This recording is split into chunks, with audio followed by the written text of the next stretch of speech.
सर्वप्रथम गावी मे महिन्यामध्ये गेल्यानंतर आम्ही सगळ्यात आधी गेलो ते महालक्ष्मीला, कोल्हापूरच्या आमच्या अंबाबाईला. तिथे देवीचं दर्शन घेतलं, कारण ते एक शास्त्र असतं. कोल्हापूरला गेलो आहे आणि देवीचं दर्शन नाही घेतलं असं होणारच नाही.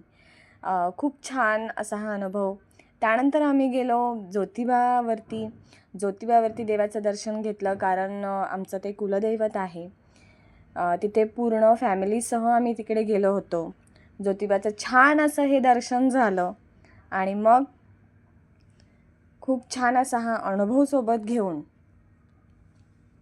आम्ही निघालो आमच्या पुढच्या प्रवासाला, म्हणजेच कोल्हापूरचा प्रसिद्ध असा रंकाळा. सगळ्यांचा जीव की प्राण. आणि रंकाळ्यावर गेल्यानंतर ती संध्याकाळ, ती हवा, हा मस्त असा तो अनुभव. आणि मे महिना असल्यामुळे तिथं ते जे बेट आहे संध्या मठाजवळ असणारं रंकाळ्यात तलावातलं, त्याचंही दर्शन झालं.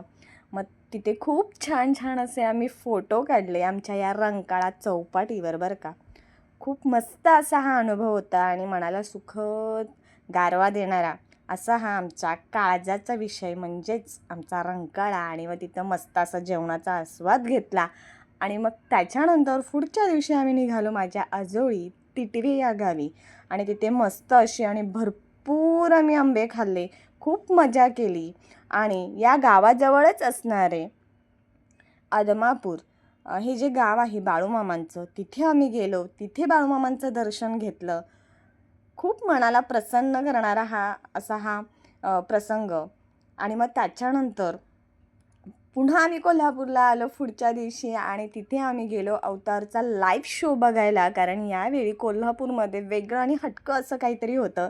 सुट्ट्यांमध्ये मुलांसाठी अवतारचा लाईव्ह शो तिथे बघायला ठेवला होता. आणि खूप छान असा हा अनुभव कोल्हापूरमध्ये आम्हाला पूर्ण फॅमिलीसह आम्ही तो घेतला. आणि खूप छान मनाला सुखद अनुभव देणारा असा हा अवतारचा लाईव्ह शो होता. जगात भारी अशा गोष्टी ज्या आपण म्हणतो ना, कोल्हापुरात होतात. त्याचा अनुभव मे महिन्यामध्ये आम्ही घेतला.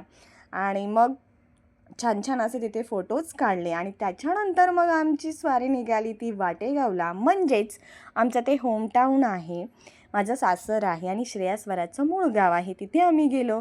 तिथे वाटेश्वराचं दर्शन घेतलं. देवाचं दर्शन घेतल्यानंतर मग आम्ही पुन्हा कोल्हापूरला आलो.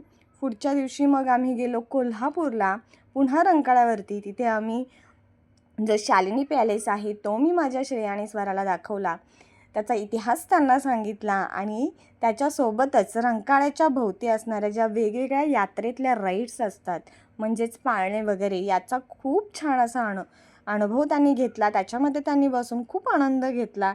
त्याच्यानंतर the highest peak of May महिना म्हणजे आम्ही गेलो ते वॉटर पार्कला. इंचलकरंजी रोडवर असणारा हा वॉटर पार्क, अगदी फॅमिलीसोबत आणि शेजारी सगळे सोयरे यांच्यासोबत जाऊन आम्ही, इतका मस्त अनुभव होता तो. आणि श्रेयाची तर अगदी दुसरीपासूनची इच्छा होती की मम्मा मला वॉटर पार्कला जायचं आहे.